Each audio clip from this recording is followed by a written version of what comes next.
시청자 여러분 안녕하십니까? 라이브 투데이 시작합니다. 유엔 총회에 참석했던 북한 리용호 외무성이 미국을 상대로 또다시 강력한 위협에 나섰습니다. 미국이 명백한 선전포고를 했다며 미 전략 폭격기가 북한 영공을 넘지 않아도 격추할 수 있다고 주장했습니다. 워싱턴에서 윤석희 특파원입니다. 유엔 총회 참석을 마치고 돌아가기에 앞서 기자회견을 자청한 북한 리용호 외무상. 북한의 완전한 파괴를 언급한 도널드 트럼프 미국 대통령의 유엔 기조연설 등을 명백한 선전포고로 규정했습니다. 트럼프는 지난 주말에 또다시 우리 지도부에 대해 오래가지 못하게 할 것이라는 것을 공언함으로써 끝내 선전포고를 하였습니다.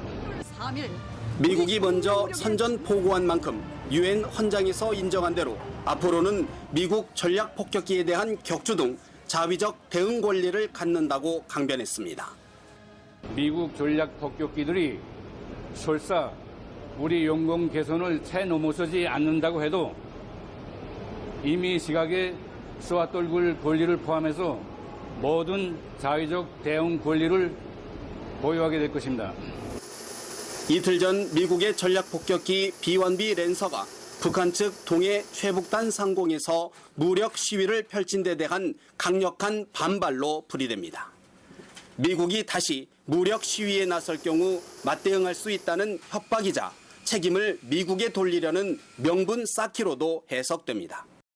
지난 며칠 동안 다 아다시피 유엔을 비롯한 국제사회는 이 조미 사이 그 말싸움이 행동으로 이어지지 않기를 간절히 소원했습니다. 리 외무상은 성명 발표 직후에는 미국의 선전포고에 대한 모든 선택안이 북한 최고 지도부 작전 탁자 위에 있다고도 주장했습니다. 북한이 미국의 압박에 한 발도 물러서지 않으면서 북미 간 충돌이 현실화하는 것 아니냐는 우려가 가시지 않고 있습니다. 다만 일각에서는 북한 지도부가 상당한 위협과 압박을 느끼고 있다는 방증이라는 해석도 나옵니다. 워싱턴에서 연합뉴스TV 윤석입니다.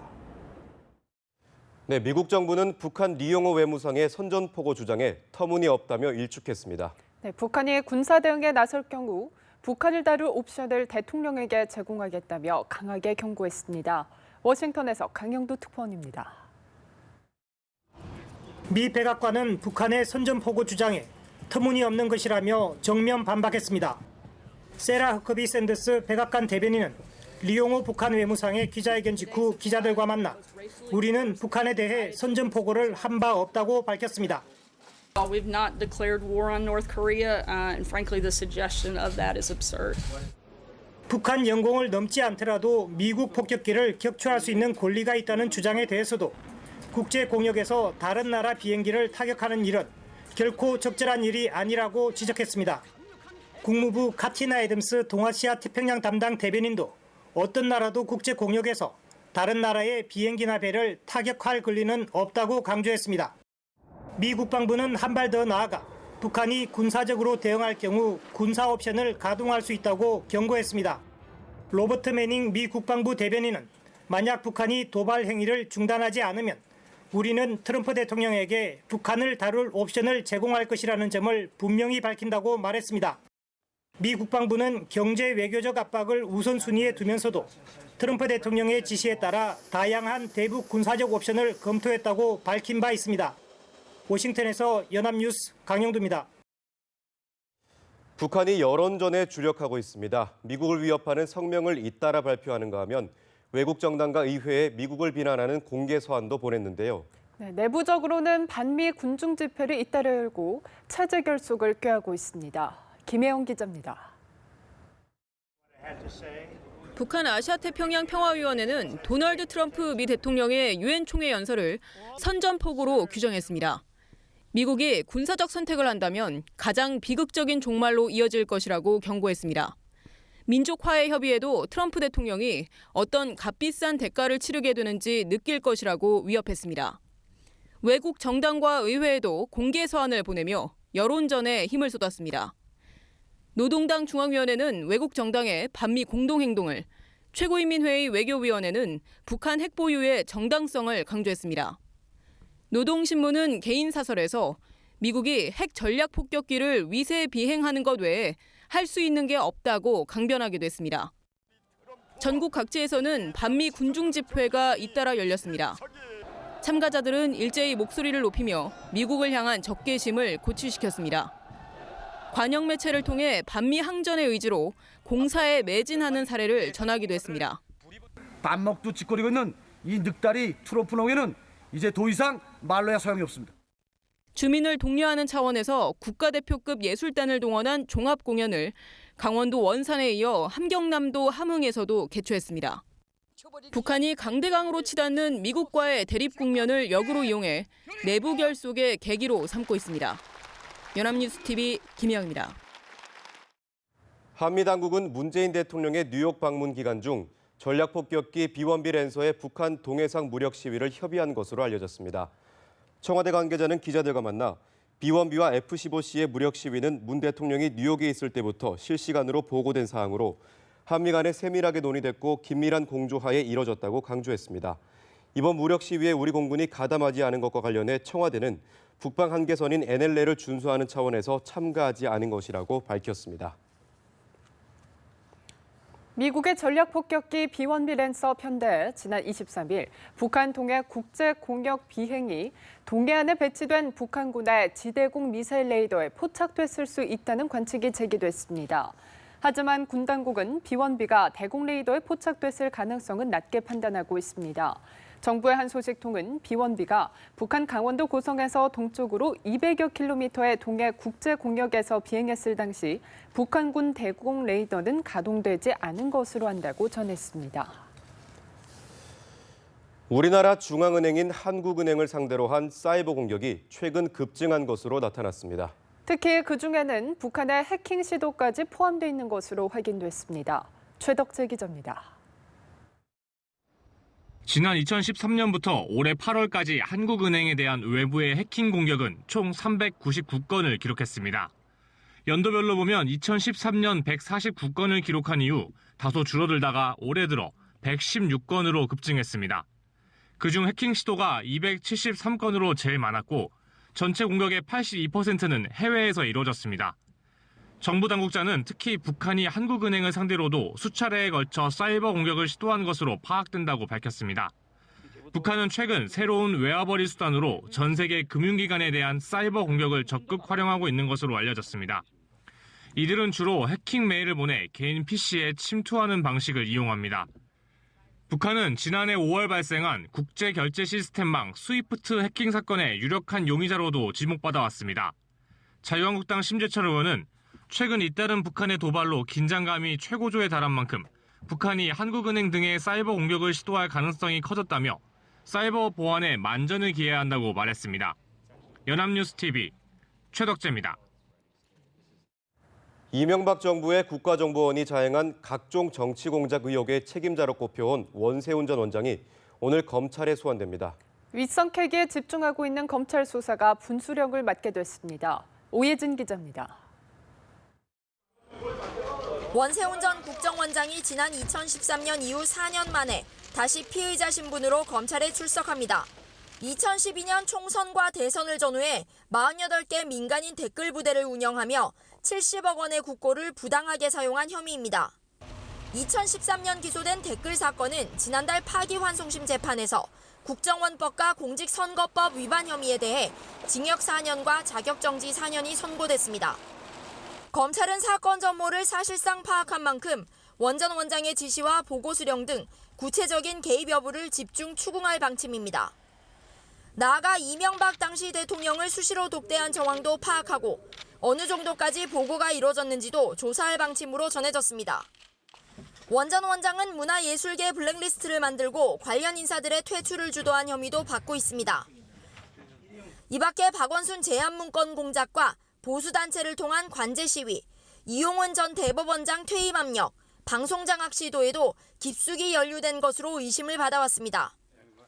모두 원 전 원장이 활동을 지시하고 결과를 상세히 보고받은 것으로 검찰은 파악하고 있는 만큼 이번 조사 결과는 원전 원장에 대한 추가 사법 처리는 물론 이전 대통령 직접 조사 필요성 여부 등을 결정짓는 최대 분수령이 될 전망입니다.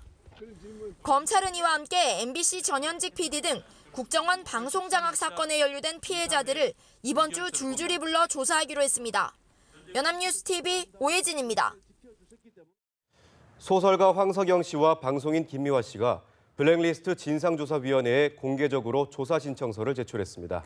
이른바 MB 블랙리스트와 관련한 조사 신청은 처음인데요. 피해 사례도 구체적으로 발표했습니다. 장보경 기자입니다.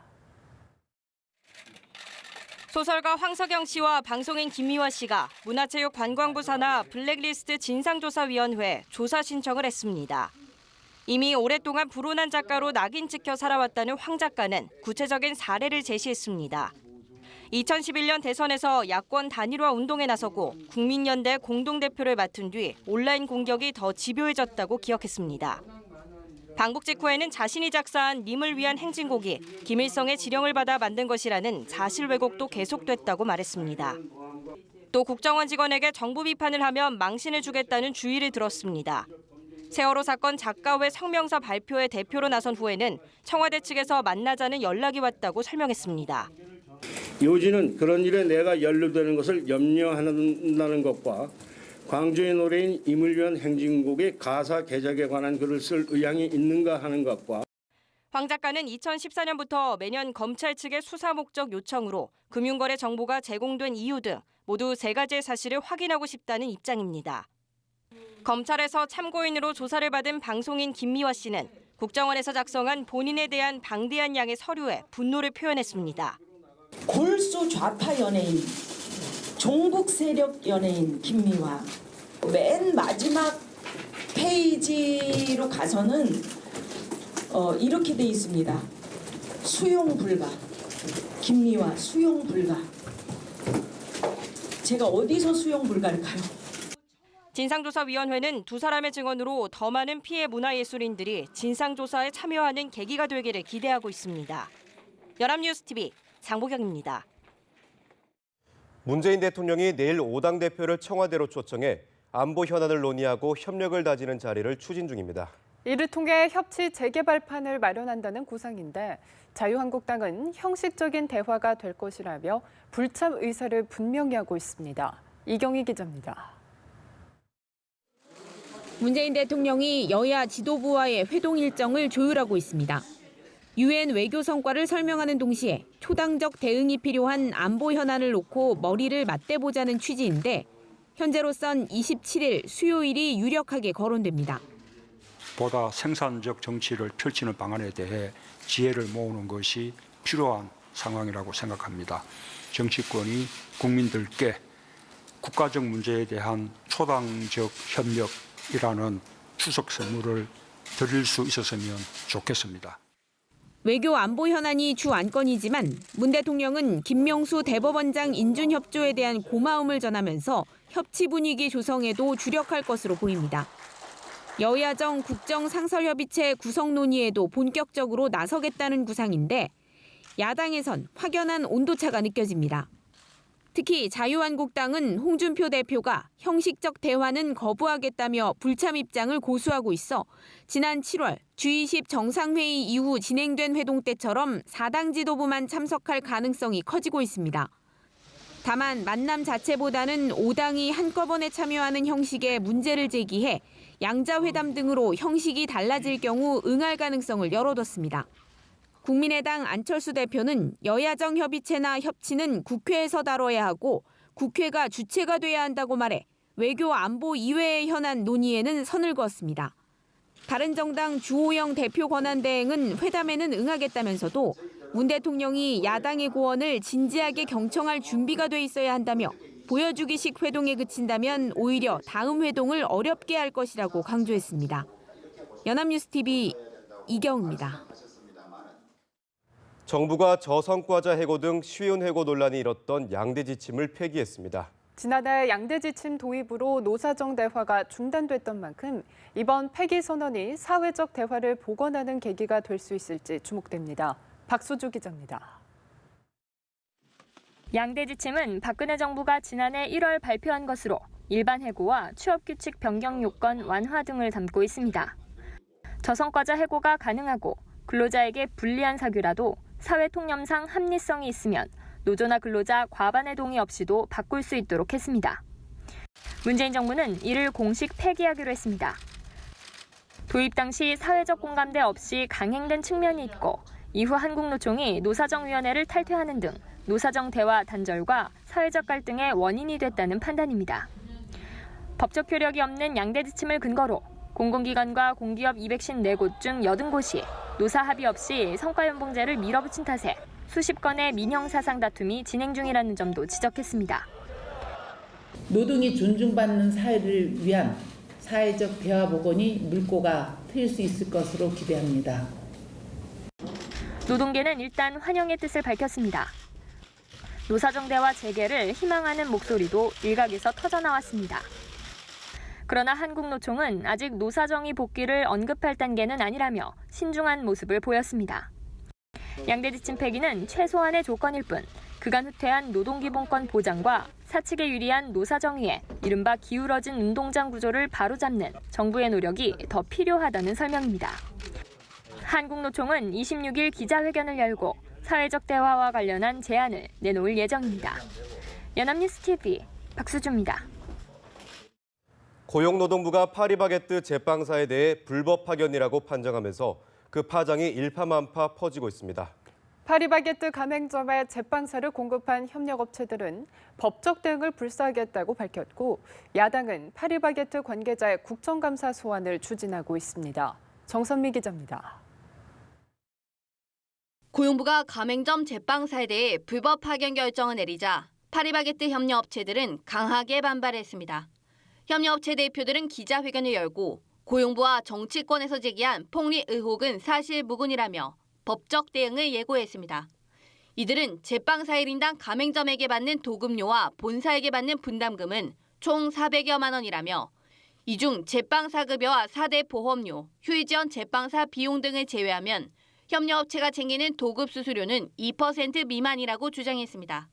2%도 채 되지 않는 금액이다.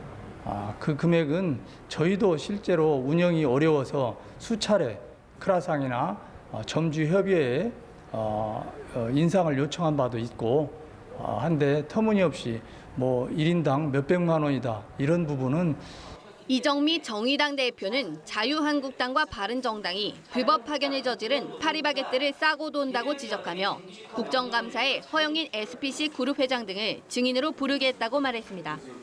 한편 노동부는 브리핑을 열고 제빵사 직접 고용 시정 지시는 파리바게뜨에 국한된 것이라며 파문 확산을 경계했습니다. 이는 파리바게뜨 감독 결과가 프랜차이즈 산업, 제조업 등 다른 업계까지 영향을 미칠 수 있다는 우려에 대해 선을 긋는 것으로 풀이됩니다. 연합뉴스TV 정선미입니다. 소비자 심리지수가 기준치 100은 넘겼지만 2달 연속 하락세입니다. 한국은행이 발표한 9월 소비자 동향 조사 결과를 보면 이달 소비자 심리지수 CSI는 107.7로 8월보다 2.2포인트 떨어졌습니다. 경제 상황 전망이 좋지 않았는데 현재 경기 판단 지수는 한 달 전보다 6포인트, 6개월 뒤 향후 경기 전망 지수는 8포인트 떨어졌습니다. 지난달 파리 부동산 대책 영향으로 16포인트나 급락했던 1년 후 주택가격 전망 지수는 4포인트 올라 3개월 만에 반등한 반면 6개월 뒤 취업 전망 지수는 101로 3개월 연속 하락했습니다. 아베 신조 일본 총리가 중의원을 해산하고 다음 달 총선을 실시하겠다고 밝혔습니다. 의원 내각제인 일본에서 총선은 정권이 바뀔 수도 있는 정치 일정인데요. 아베 총리는 어제 북한 도발 상황을 강조하며 지지를 호소했습니다. 도쿄에서 연합뉴스 김병규 특파원입니다. 아베 신조 일본 총리가 기자회견을 열고 중의원 해산과 다음 달 22일 총선거 실시 방침을 공식적으로 밝혔습니다. 28日に衆議院を解散いたします。 아베 총리는 기자회견에서 유독 북한 도발로 인한 위기 상황을 강조하며 자신과 자민당에 대한 지지를 호소했습니다. 不可逆的な方法で放置させなければならない。そのことを北朝鮮が受け入れない限り、今後ともあらゆる手段による圧力を最大限まで高めていく他に道はない。 아베 총리가 중의원 회상 카드를 던진 것에는 북한의 반복되는 도발과 그로 인한 지지율 급상승이라는 상황이 있습니다. 한때 지지율이 20% 중반까지 떨어졌지만 북한이 미사일 발사와 핵실험을 할 때마다 지지율이 상승했고 이 정도 지지율이라면 다시 총선을 실시해도 승리를 거둘 수 있다는 계산이 생긴 것입니다.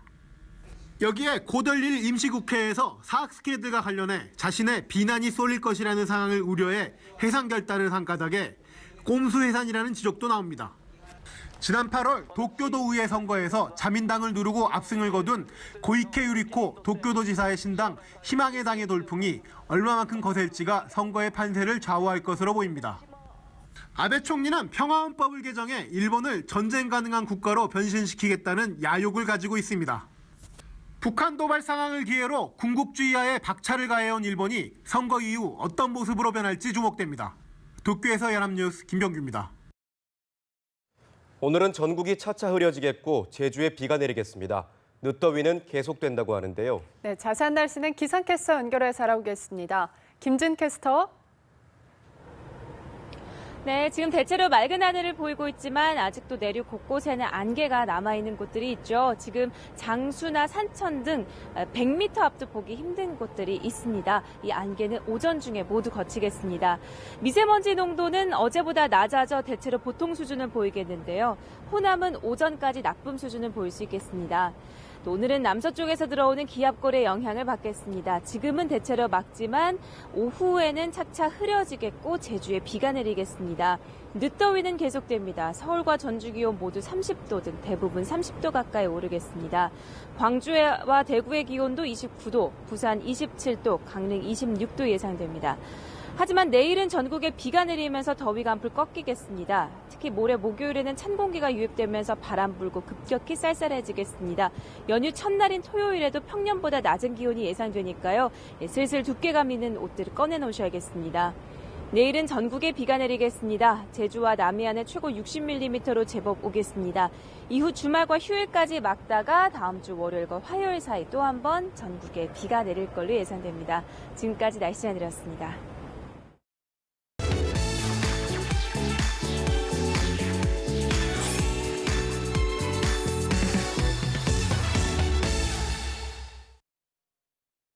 노무현 전 대통령 유족이 자유한국당 정진석 의원을 검찰에 고소했습니다.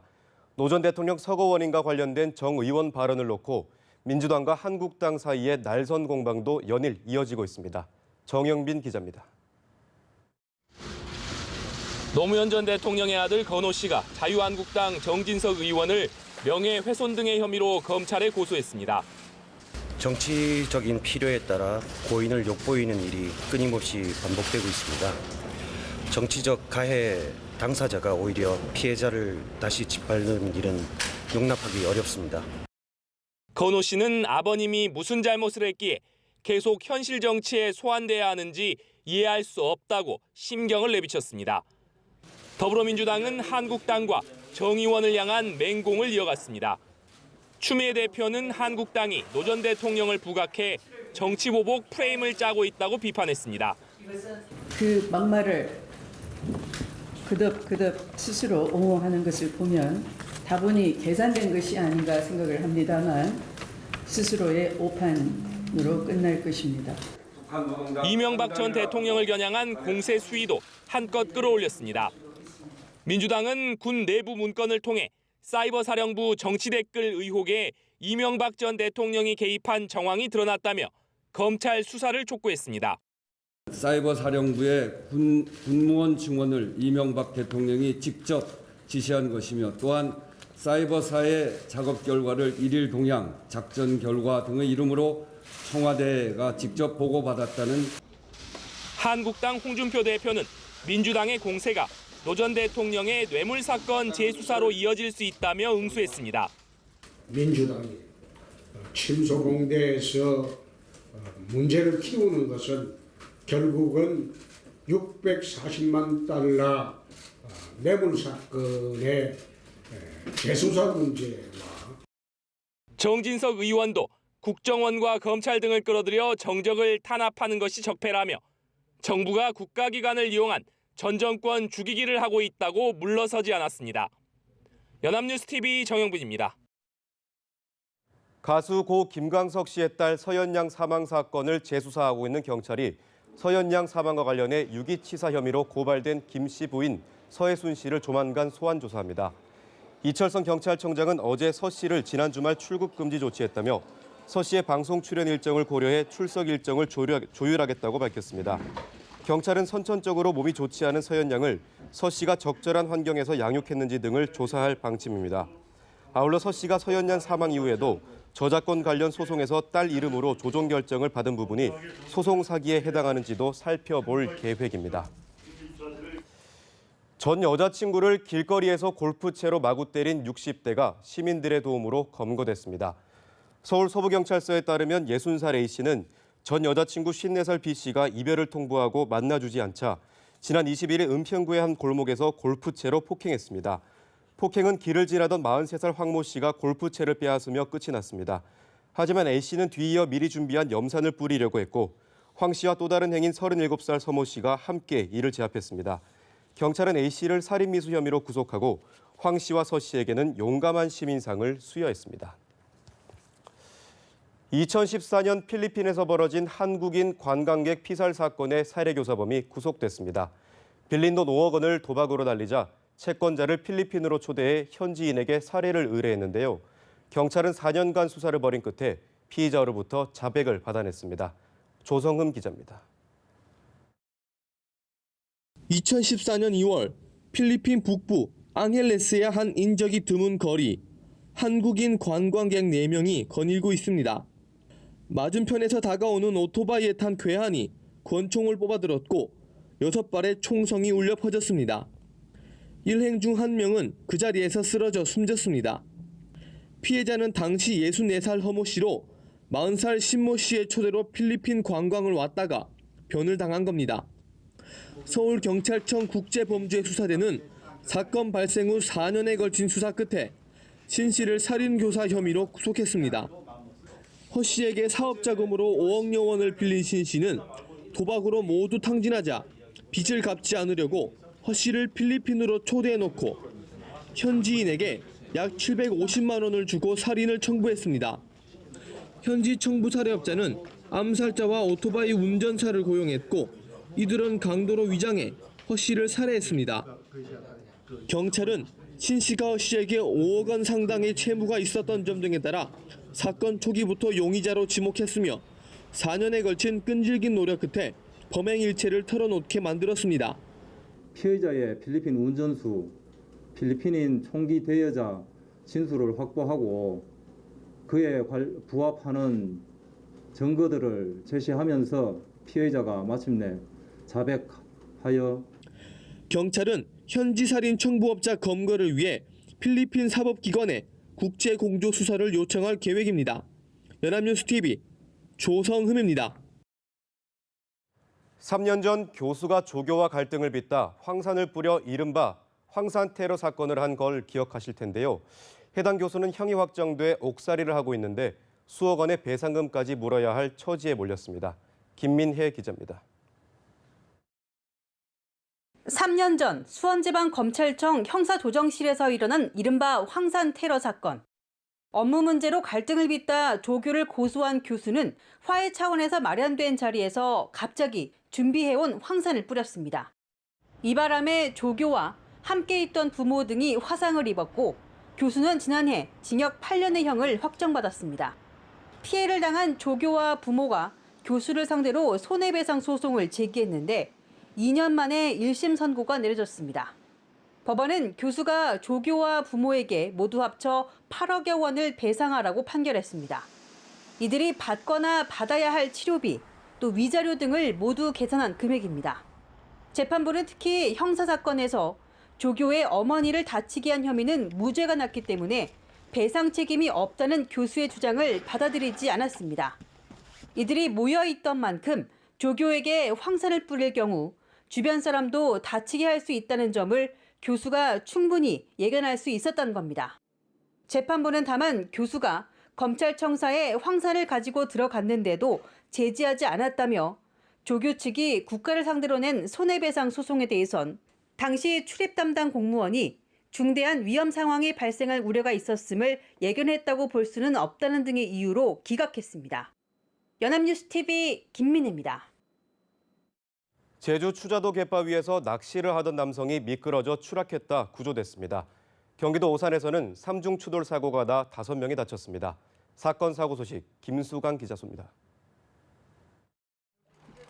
제주 추자도 목리포구 인근에서 구급 요원들이 구조 작업에 한창입니다. 낚시를 즐기러 갯바위를 찾았다 3m 아래로 떨어진 남성. 일행의 신고를 받고 출동한 구조대는 부목을 이용해 남성을 응급처치하고 병원으로 후송했습니다. 추락한 남성은 왼쪽 발목 인대가 손상된 것으로 알려졌습니다. 해경은 갯바위는 이끼 등으로 미끄러워 안전사고 발생에 각별히 주의해야 한다고 당부했습니다. 어제 오전 3시 55분쯤에는 부산 진구의 한 빌라 3층에서 불이 났습니다. 화재 발생 당시 방에서 잠을 자고 있던 20대 여성은 펑 하는 소리에 대피한 상황으로 다행히 인명피해는 없었습니다. 화재는 천장을 통해 옥상으로까지 확대됐는데 소방당국은 정확한 화재 원인을 조사 중입니다. 어제 낮 1시쯤에는 경기도 오산에서 3중 추돌 사고가 발생했습니다. 승용차 4대가 잇따라 추돌한 상황으로 모두 5명이 부상을 입고 병원으로 옮겨졌지만 생명에는 지장이 없는 것으로 알려졌습니다.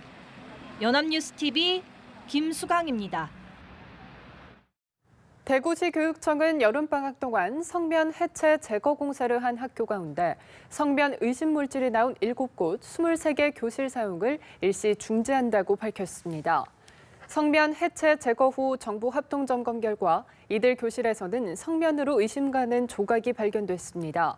시 교육청은 실내 공기질 측정 결과가 정상 상태로 나올 때까지 해당 교실 사용을 중지하고 특별교실과 잉여교실을 활용할 방침입니다. 일본인 손님이 놓고 내린 2천만 원을 택시기사가 찾아준 사실이 알려져 화제가 되고 있습니다. 서울 중부경찰서는 지난 24일 택시기사 54살 김모 씨가 신고한 일본화 217만 엔, 우리 돈으로 약 2,200만 원을 일본인 주인에게 돌려줬다고 밝혔습니다. 김 씨는 지난 23일 밤 중구 명동의 한 호텔에 일본인 손님 일행을 내려준 뒤 자리에서 돈과 여권이 든 가방을 발견하고 중부경찰서에 전달을 했습니다. 김 씨는 전에도 손님이 놓고 내린 현금 다발을 찾아준 적이 있는 것으로 전해졌습니다. 추석 연휴를 앞두고 이것저것 계획하신 분들 많으실 겁니다. 그런데 추석 연휴에는 각종 서비스 분야에서 소비자 피해 접수가 많다고 하는데요. 특히 항공권을 취소하거나 자동차를 견인하는 경우 요금 폭탄을 맞을 수 있어 주의가 필요합니다. 김보윤 기자입니다. 직장인 김 씨는 지난달 후쿠오카 왕복 항공권을 샀다가 억울한 일을 당했습니다. 사정이 생겨 하루 만에 예약을 취소했는데 여행사가 위약금으로 항공요금의 절반을 내놓으라고 한 겁니다. 고객센터에 연락을 했죠. 이미 취소를 해서 조정의 가능성이 없다. 화나서 그냥 끊었죠. 공정거래위원회와 한국소비자원은 추석 연휴 기간 이 같은 피해가 늘어나고 있다며 소비자 피해주의보를 발령했습니다. 추석 전후 기간에 항공, 택배, 상품권, 자동차 견인 분야의 피해규제 건수는 꾸준히 증가하고 있는데요. 2016년에는 전년도보다 25.3% 증가한 상황입니다. 항공 분야에서는 수화물로 붙였던 캐리어가 찌그러져 보상을 요구했더니 항공사는 입국 당일에 신고하지 않았다며 적은 보상액을 제시하기도 했습니다. 자동차 견인의 경우 고속도로에서 사고가 나자 견인업체가 3km 정도를 견인해놓고 무려 40만 원을 요구하기도 했습니다. 국토교통부가 정한 적정 요금의 25배가 넘는 수준입니다. 공정위와 한국소비자원은 연휴 중 이 같은 피해를 입을 경우 보상이 완료될 때까지 계약서나 영수증, 사진 등의 증빙 자료를 보관하라고 당부했습니다. 연합뉴스 TV 김보윤입니다. 오늘부터 투기 과열지구에 있는 3억 원 이상 주택을 구입하려면 자금 조달 계획과 입주 계획 신고서를 작성해 제출해야 합니다. 국토교통부는 지난주 이런 내용을 담은 부동산 거래 신고 등에 관한 법률 시행령 개정안이 국무회의를 통과함에 따라 오늘부터 시행된다고 밝혔습니다. 두 서류를 제출할 때에는 입주 주체와 입주 예정 시기도 밝혀야 합니다. 이에 따라 자녀 명의로 집을 사는 등의 편법 증여는 한층 어려워질 전망입니다. 금융당국이 해외 주요국보다 높은 연체금리를 하향 조정하는 등 소비자 중심의 금융개혁에 적극 나서기로 했습니다. 올해 말까지 2에서 3%포인트 정도 연체금리를 낮추는 방안을 마련하고 내년 상반기에는 실손보험료를 인하할 계획입니다. 박진영 기자입니다. 연체금리는 약정금리에 연체 가산금리 6에서 9%포인트를 합한 것으로 현재 최대 15% 수준에 이릅니다. 이는 미국이나 독일에 비해 훨씬 높을 뿐 아니라 연체로 인해 금융회사에 발생하는 비용보다도 많은 액수입니다. 금융당국은 올해 말까지 연체금리를 합리적으로 낮추기로 했습니다. 한 2% 내지 한 3%포인트 낮출 수 있지 않을까 생각이 됩니다. 제2금융권 대출에 대해서도 같이 적용될 수 있도록 그렇게 추진할 생각입니다.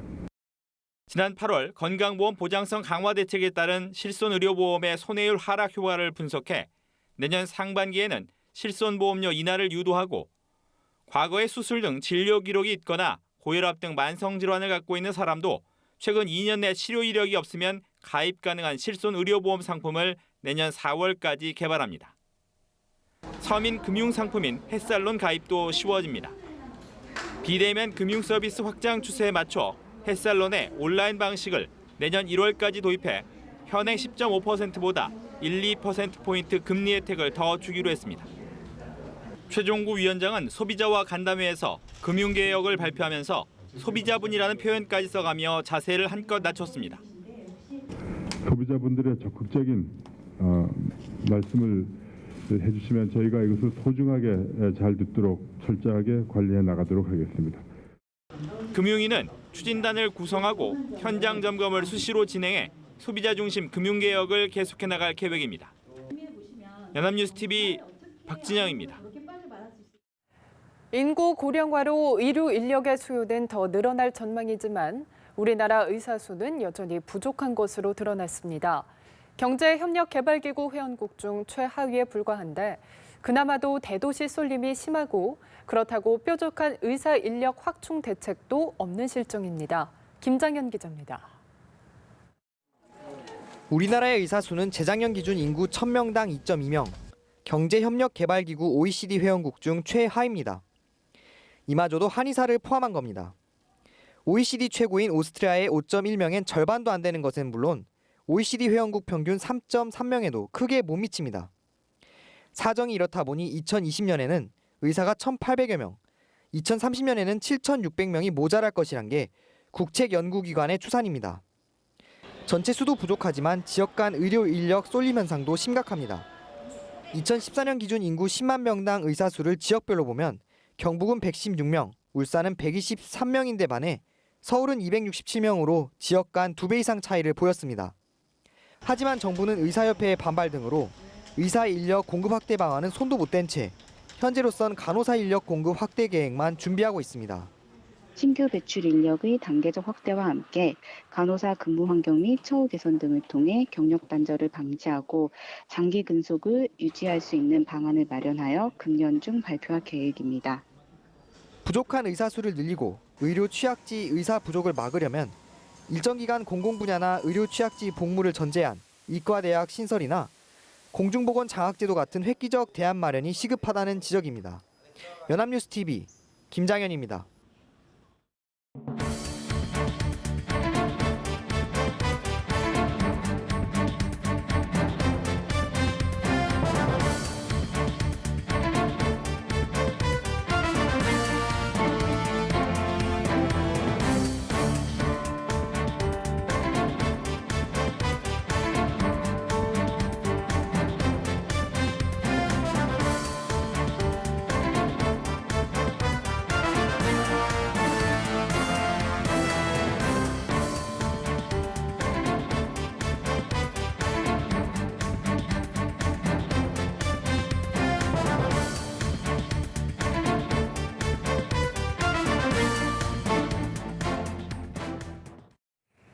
하루의 주 일정을 미리 살펴보는 보도국 AMPM입니다.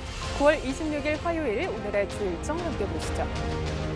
이명박 정부 당시 국정원이 공영방송 장악을 계획했다는 의혹과 관련해 최승호 전 MBC PD수첩 PD가 오늘 오전 검찰에 출석해 참고인 조사를 받습니다. 앞서 국정원 개혁위는 지난 2010년 국정원이 PD수첩을 편파 방송으로 간주하고 책임자를 문책해 공정성을 확보하겠다는 내용을 계획했다고 밝혔는데요. 이듬해에는 최승호 PD를 포함한 제작진들이 실제로 인사조치를 당하면서 MBC 경영진에 의해 이 지시가 실행된 것 아니냐는 의혹이 제기됐습니다. 서울중앙지검 국정원 전담수사팀은 오후 2시에 서울구치소에 수감 중인 원세훈 전 국정원장을 피의자 신분으로 불러 조사합니다. 원 전 원장은 이명박 정부 시절 국가정보원의 불법적인 국내 정치 공작을 진두지휘한 의혹을 받고 있는데요. 검찰은 특히 원 전 원장이 재임 시절 이명박 전 대통령을 수시로 독대한 정황도 파악하고 관련 내용을 이 전 대통령에게 보고했는지 여부를 집중 조사할 방침입니다. 같은 시각 대법원에서는 어제부터 6년 임기를 시작한 김명수 대법원장의 취임식이 열립니다. 김명수 대법원장은 어제 첫 출근길에서 이른바 사법부 블랙리스트 추가 조사와 관련해 당장 검토에 착수하겠다고 밝혔는데요. 혼란스러운 법원 내부 조직을 어떻게 추스리느냐가 첫 과제가 될 것으로 보입니다. 14 남북정상선언 10주년 기념식이 서울 여의도 63 컨벤션 센터에서 열립니다. 이번 기념식은 통일부와 노무현재단 그리고 서울특별시가 공동으로 주최하는데요. 14 남북정상선언 기념 행사를 정부가 주최하는 건 이번이 처음입니다. 조명균 통일부 장관과 이해찬 노무현재단 이사장, 박원순 서울시장과 정세현 한반도 평화포럼 이사장 등이 참석할 예정입니다. 오늘 주목할 일정은 여기까지입니다. 지금까지 보도국 AMPM이었습니다. 물에 사는 동물 중 가장 덩치가 큰 것으로 알려진 고래상어가 동해안에서 발견돼 화제를 모으고 있습니다. 김용민 기자가 보도합니다. 거대한 고래처럼 보이는 이것은 상어의 일종입니다. 고래처럼 생겼다고 해서 이름도 고래상어입니다. 몸 길이 3m 20cm, 둘레만 해도 2m에 달하는 거대한 몸집을 자랑합니다. 고래상어는 해가 뜰 무렵인 오전 6시 45분쯤 경북 영덕군 강구면 해안에서 주민이 발견했습니다. 신고를 받고 출동한 해경은 곧바로 상어의 몸을 살펴봤으나 입 주변에 상처가 난 것 말고는 특별한 이상이 없었습니다. 몸 길이가 최대 20m에 이르는 고래상어는 지구에서 가장 큰 어류로 알려져 있습니다. 플랑크톤이나 새우 등을 즐겨 먹고 성질이 온순하다고 하는데요. 주로 수면 근처에서 천천히 헤엄치기 때문에 오가는 배에 간혹 부딪히기도 합니다. 지난 5월 해양수산부는 고래상어를 6월의 해양생물로 선정하기도 했습니다. 국립수산과학원 고래연구센터 측은 고래상어가 우리나라에 서식하지는 않지만 최근 수온 변화로 제주도 연안 및 남해안에 자주 출몰한다고 밝혔습니다. 2005년 고래연구센터가 본격적으로 연구활동을 시작한 이후에는 매년 한두 번씩 어민이 쳐놓은 그물에 고래상어가 걸렸다는 신고가 들어오고 있습니다.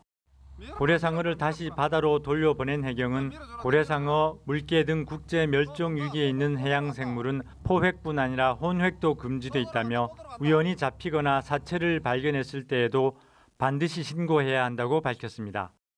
연합뉴스 김용민입니다.